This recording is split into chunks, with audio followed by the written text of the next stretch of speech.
মনে করেন সাকিব খানকে আমি বিয়ে করলাম না বা আমি করব না, সে চাইবে কে চাইবেন এটা ম্যাটার না। আমি যেটা চাবো আমার লাইফে আমি সেটাই করব। সাকিব খানের এমন কিছু নেই, সুপারস্টার শুধু স্টারডম আছে ওনার, বাট আমার সঙ্গে যোগ্যতা রাখার জন্য এমন কিছু নেই যে তাকে বিয়ে করে আমি।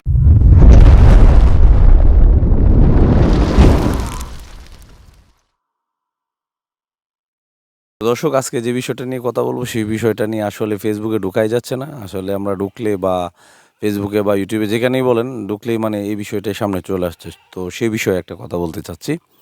তো দর্শক, আপনারা ইতিমধ্যে জানেন যে মিষ্টি ওই দিক থেকে বলেন, আমার ফ্যামিলি কখনোই সাকিব খানের সাথে আমাকে বিয়ে দিবে না। যদি আমি এখন ভালো লেগে থাকে হয়তো বা আমি কাউকে করতে পারি, সেটা ফ্যামিলির বাইরে যে। কিন্তু ওনাকে বিয়ে করব কি করব না বা তার সাথে কথা চলছে কি চলছে না এতটুকু সাসপেন্সই বেটার। আমার মনে হয় আপনারা কিং জান্নাত নামের একজন নায়িকা বাংলাদেশে নাকি ছিল, উনি নাকি কিছু সিনেমা করেছেন। তো ওনাকে আসলে কেউ চিনতো না। তো উনি একটা বিষয় নিয়ে মানে অযথাই মানে একটা মাখামাখি করতেছে, যেমন 2017 সাল থেকে ওর সাথে আমার খুব ভালো ফ্রেন্ডশিপ। আমার বাসায় আসে, একবার দেখেছিলাম আমি আত্মহত্যার একটা স্ট্যাটাস দিয়েছিলাম, প্রথম আলোতে টেনে নিউজ করেছিল। সাকিব আমার ফোনটা নিয়ে নিজে নিজে স্ট্যাটাস দিয়েছিল। এটা একটা আমাদের সিনেমার একটা ব্যাপার ছিল যে তুমি স্ট্যাটাসটা দিবা। শাকিব খানের সাথে তার একটা বিয়ে, মানে শাকিব খানও জানে না, তার ফ্যামিলিও জানে না, কিছু না। একটু ডাক্তার উচ্চারণ জানি কে করছিল, এই কারণে বলছে আমি দাঁতের ডাক্তার, হয়তো আমার সাথে, আমি এটা উন্মোচন করব না, আমি এটা গোপন করব।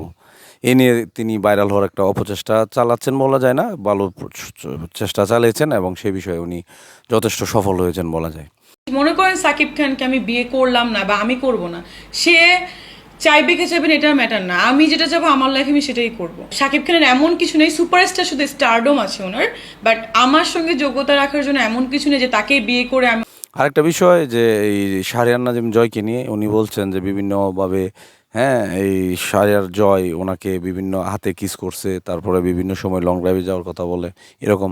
কিন্তু দেখা যাচ্ছে যে ভিডিওটা হাতে কিস করছে এটা অফ স্ক্রিনে, সেটা অনেক আগেই। সে একজন নায়িকা, উনি একজন অভিনেতা। তো সেই সেই সময় তিনি বলেন না, এখন ভাইরাল হওয়ার দান্দাতে তিনি সেটা প্রকাশ করতে চলেছেন এবং সেটা জানাচ্ছেন। তো সেই বিষয়টা আসলে কতটুকু যুক্তিযুক্ত, আর তার সাথে যদি আপনার মতের মিলই না হয়, তার সাথে কেন আপনি দেখা করেন, কথা বলেন, চ্যাট করেন, অনুষ্ঠানে কেন যান? এটা হচ্ছে তার মাঝে আমাদের প্রশ্ন। আর শাকিব খান কি কখনো তার ফ্যামিলি দিয়ে বা সে বা তো কোনো তৃতীয় পক্ষ দিয়ে আপনাকে বিয়ের প্রস্তাব দিয়েছে, যে আপনি বলতেছেন যে এটা বিষয়টা গোপনই থাকুক বা তার এরকম কিছু? আপনি কি তার তৃতীয় বউ হওয়ার জন্য কোনো রকম প্রস্তাব পেয়েছেন? এই এক ডাক্তারের কথা মনে করে আপনি একটা অপচেষ্টা, আপনি নিজেকে নিজে শিক্ষিত মনে করছেন এবং সে দাবি করছে যে উনি শিক্ষিত। তো এই রকম শিক্ষিত মানুষ তো কখনো এরকম করতে পারে না আমার মনে হয়। কিন্তু উনি, আমার মনে হচ্ছে, আমাদের মনে হচ্ছে যে উনি নামধারী শিক্ষিত, ওনার কোনো শিক্ষা আছে বলে আমাদের মনে হয় না তার আচরণে। এবং তিনি দাবি করছেন যে শাকিব খানের কী আছে, উনি কি বিলিয়নিয়ার হলে অবশ্যই তিনি নাকি এই তার বিয়ে করার জন্য চিন্তা করতেন। কিরে ভাই, তোমার কে প্রস্তাব দিল তাকে বিয়ে করার জন্য? তিনি বলছেন এই দুবাইয়ের বিভিন্ন শেখেরা তাকে বিয়ের প্রস্তাব দিচ্ছে। হ্যাঁ, তারা বিলিয়নিয়র। এরকমভাবে যে সে আরও অনেক বিষয় নিয়ে তুচ্ছ-তাচ্ছিল্য করছে।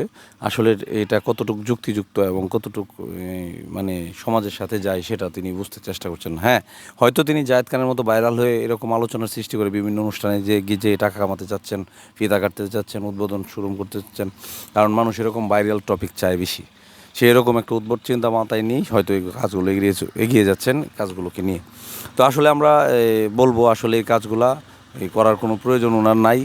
উনি এগুলা করে আসলে সস্তা একটু ভাইরাল হওয়া যায়, কিন্তু দীর্ঘ সময়ের জন্য কোনো কিছু করার মতো কোনো কিছু হয়ে ওঠে না। তো আজকে মানে এই বিষয়টা নিয়ে আমরা কথা বললাম। আসলে বুঝতে পারলাম যে মানুষ একটা পর্যায়ে খুব নিচে নেমে যেতে পারে, তার যখন কিছু করার থাকে না এবং সে যখন বেকার হয়ে যায় বা তার কোনো যে পথে টাকা ইনকাম করার কথা ছিল সে যখন সে পারে না, তখন এবং এরকম ভিন্ন কোনো পথ সে বেছে নেয়।